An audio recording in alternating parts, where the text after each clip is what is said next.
through turn 10, a lap and a bit to go.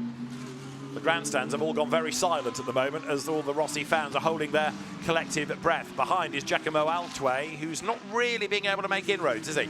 No, he's 15.5 seconds behind, and basically I think they're consolidating. They've got the third position. Oh, up the inside, Charles Weerts. Ooh.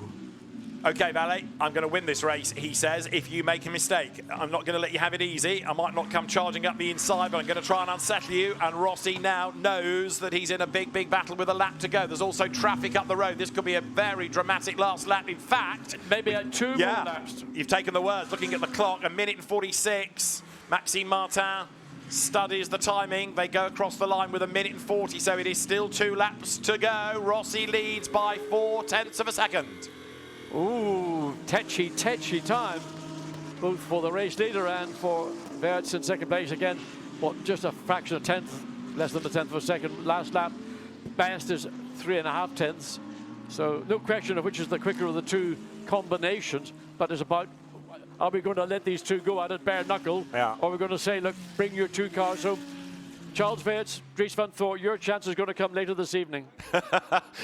Mixed emotions as Weerts has a look to the inside of Rossi. You saw Dries Vanthoor, who'd driven 32 earlier on, and Maxime Martin bouncing on his toes, looking at the screen, having done the great early stint in 46. But Rossi is still there, and he's not put a wheel out of line. I hope I'm not tempting fate by saying all of this, as Weerts goes way up the curb on the inside at turns 9 and 10. And again, look, he's really quick in a straight line. He had a tentative look here a lap ago. He gets a bit of a toe down towards turn 11. But Rossi is able to keep the door closed coming towards the corner, and at 12 as well. I mean, it looked to me Weerts was the quicker of the two out of turn 10. And that's, you can see the gap has been virtually negligible as they go through now. This is one of the slower corners, turn 14. But all Valentino's got to do is just hit his points, not make any errors, not allow the pressure from Charles Weerts as they're going to come up now to complete the penultimate lap and go on to this final lap. And Maxime Martin, well, you can see he's concerned. He doesn't think this is a slam dunk for WRT. No. He thinks this is a battle for the lead, even on the final lap.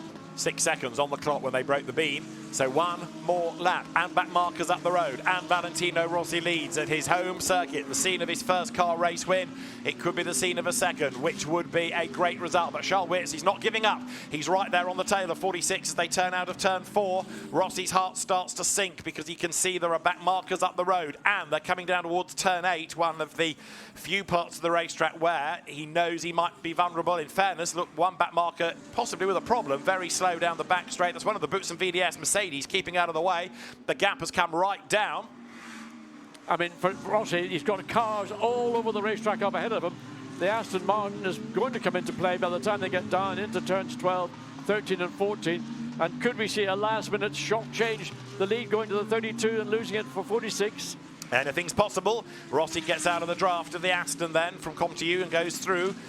So two Belgian teams, WRT and ComTU, but I think Rossi now has just managed to put a little bit more daylight between himself and Charles Weerts. A second career win in Fanatec GT for Valentino Rossi is around, not this corner, not the one after it, but the one after that as they turn their way up towards the end of the lap. That's 14, then there's 15 and 16, and I don't think Weerts is going to be able to dive up the inside. Valentino Rossi has done a fantastic job to withstand the pressure.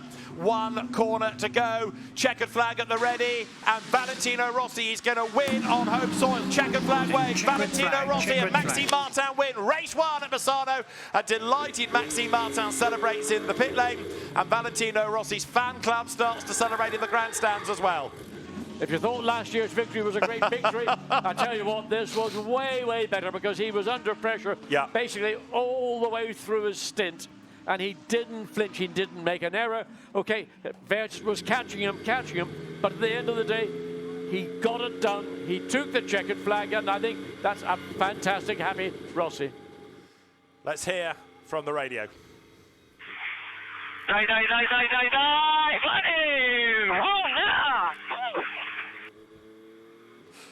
You think they're happy? So Valentino Rossi wins by 0.275 of a second. What a drive. I reckon now after Valentino's given that little chant, cheer, sing, song, that'll make it into the Italian top 20, whatever genre of music. Well, last year, remember, he stopped in front of the grandstand and celebrated. He's done some donuts already. You saw him spin turn the car down at the end of the pit straight. But what a drive. Go back 12 months and a bit, and I said to John about Valentino Rossi, where can he improve? And John said, everywhere. Well, he has. He's got better and better and better. He's got faster. There are far fewer errors. And that, for really the whole of the second part of the race, to soak up the pressure from the sister car was quite an achievement. Sam Dehaan and Callum Williams, by the way, have won silver. Gilles Magnus and Paul Everard have won, there they are, gold. And bronze, Philip Saga and Marvin Dienst hung on to win the class after Darren Lung's spin. And deservedly so, I think you could say, after Marvin Dienst's great early stint.